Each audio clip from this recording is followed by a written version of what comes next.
Hi everybody, welcome to today's video. A couple quick updates before I get started. And this is the last time I'm going to mention my weight changes, but I figured I'd give you an update since it's been a couple of weeks. I met my goal of losing 30 pounds. I've actually lost 34 pounds, and according to the doctor, I now weigh less than I did in 2001, and I've dropped down 6 jean sizes. So that's good, that's done. Unfortunately, though, I've gotten addicted to my healthy eating habits and riding the bike and drinking the lemon water. So I'm going to continue that anyway, but I'm not really doing it to lose any more weight. If I do, I do. If I don't, well, I really don't care at this point. But thanks to all that sent me those supporting emails. You know who you are. It only took me 2.5 months to drop the weight, so I'm pretty happy with that, and I'm just going to keep eating healthy. So it wouldn't be, moving on to another topic, I wouldn't be doing justice to a great leader if I didn't mention the death of Margaret Thatcher, the Iron Lady. She was great. She was a well-respected leader, and I believe she opened the doors for women in politics everywhere.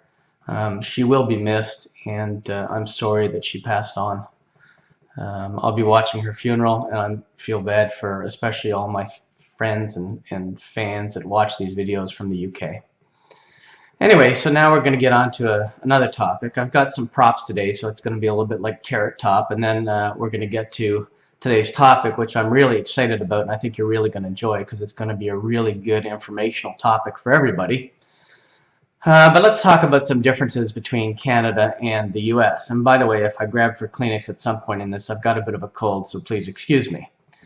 Let's talk about some differences between Canada and the US. So we know, first of all, we know the main one that, well, all or most of the great domainers come from Canada, me included. So you guys already know that anyway. I mean, the Frank Schillings of the world, and there's many others. But yeah, we're from Canada, the land of the North, where you people make fun of me when I come down to the States and I say 2 words that really make you guys laugh, and it made all the people at GoDaddy laugh and everybody else that I met. And the 2 words, I'll say them now so you can have a good chuckle, are, well, let me think. The first one is out. We say out like that, and apparently that's not acceptable in the US. You guys say it differently. The other word is when I say roof. I think to you guys it sounds like a dog barking, but otherwise I think you guys call it rough or something like that, but here we call it a roof.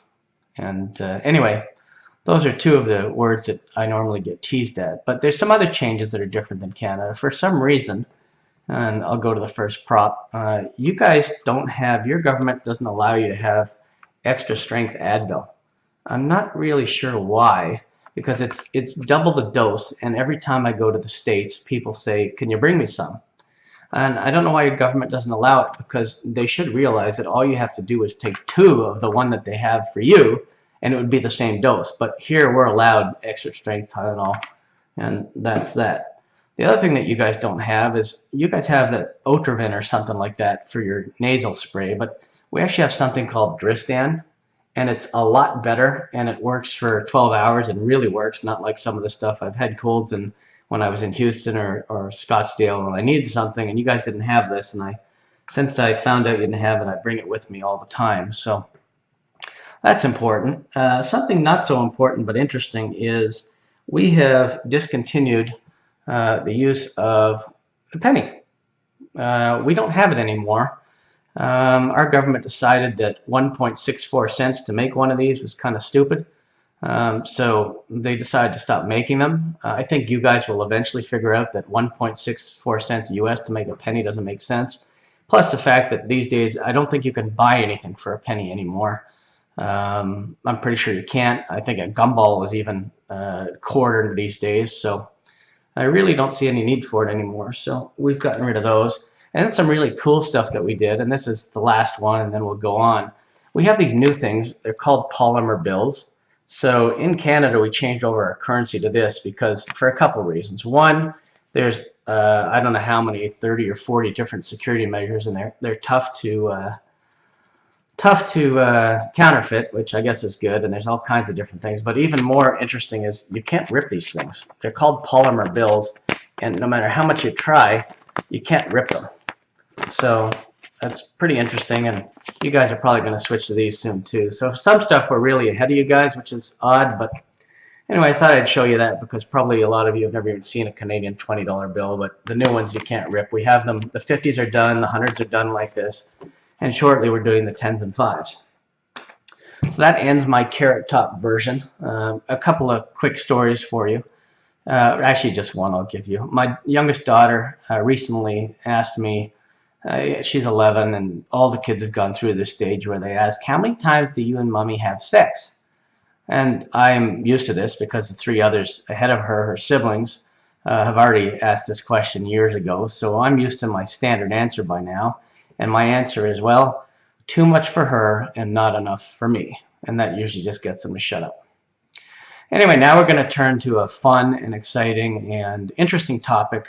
We're 5 minutes into the video, so let's get to it. Today's topic is long-tail keywords. And we're going to discuss them in detail, why they're important, how to find them, and some pretty cool stuff about them. So I'm going to get started if that's okay with you guys, if you don't have any objections. So, all right, I'm going to relax because this is going to be a lot of interesting talking. So, long-tail keywords involve highly specific search terms. Since over 70% of all search queries are for long-tail terms, there's huge value in taking control of long-tail keywords.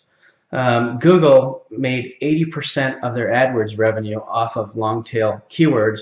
So to me, if it's good enough for Google, it's good enough for you and I to take advantage of and make some revenue on.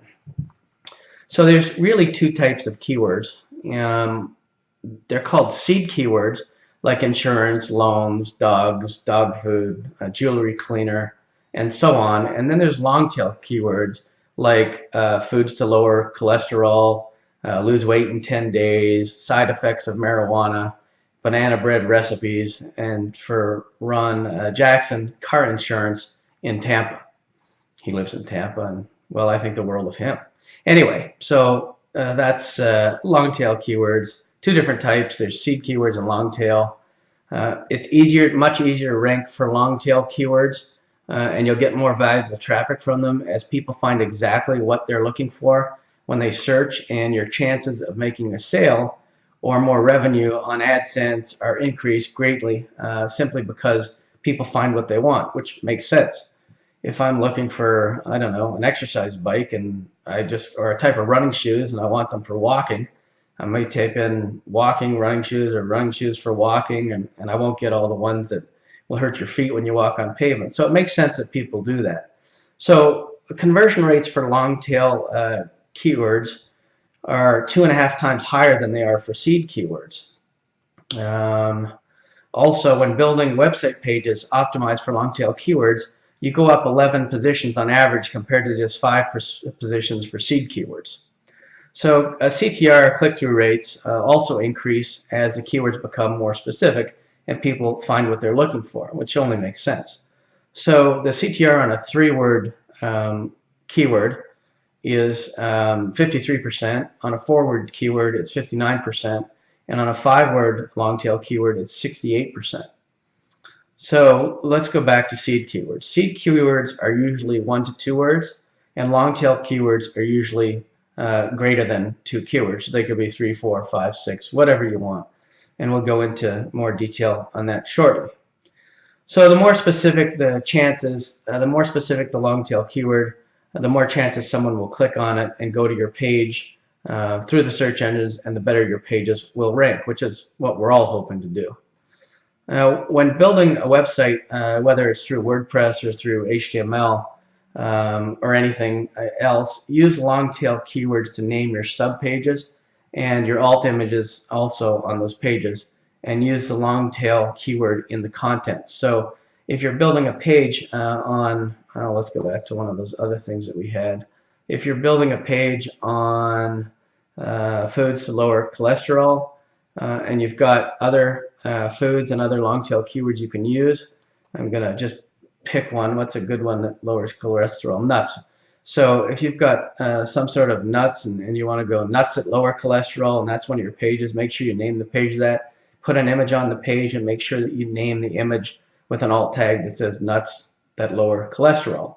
and then you'll be able to get more targeted traffic. You'll get indexed for that term, and make sure the page is titled that way. So you're going to call the page nuts dash to dash lower dash cholesterol, and then you'll be fine. And smaller pages doesn't matter. Try to use as few keywords as possible, but make sure you use your whole long tail phrase in the page title, and dashes are more appropriate than underbars, so use those.